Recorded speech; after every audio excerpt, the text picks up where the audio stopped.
So my name is Clarissa Wynne and I've been an intellectual property attorney for 16 years.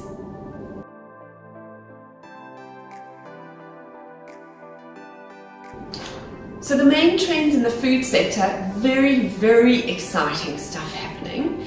I would say if I had to pick some, there would be ready meals, because we're now focusing on quick to eat, but nutrition and flavour is really an emphasis these days. So hand in hand with ready meals goes new processing technologies. Now these are really interesting and exciting. It's things, how do you make a ready meal that has all the qualities you want but is still relatively cheap to make, that has a long shelf life. So lots of technologies happening there. And then another one is in the sensory area. How do you evaluate and optimize sensory qualities of food? And then a really important one is minimizing waste. So taking waste streams or food that's not eaten, or what they call ugly food, and turning it into value-added products. In the agricultural sector, just quickly, I think a big move at the moment is towards digitization of agriculture.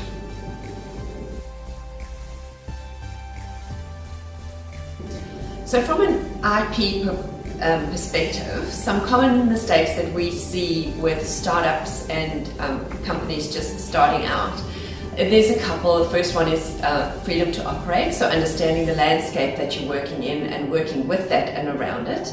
The second one is not protecting protectable IP and not understanding what is protectable and what isn't, and registrable IP.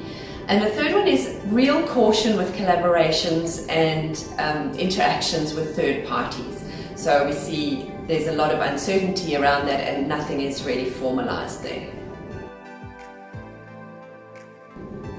So if I had to give 3 tips from an intellectual property perspective, they would definitely be, firstly, is to identify intellectual property that you have, whether it's registrable or not. And hand in hand with that is auditing your intellectual property, which is very important because it can get very expensive to hang on to IP that you are not using.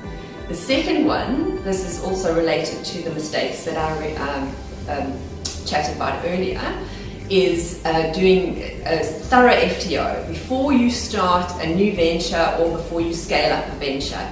Very important for, number one, saving money in the long run, and number 2, just understanding the landscape that you're working in. The third tip is to contractualize any third-party interactions that you have. So the incubator, like the one offered by Bentleys, has immeasurable value for SMEs or even entrepreneurs or researchers going into a business.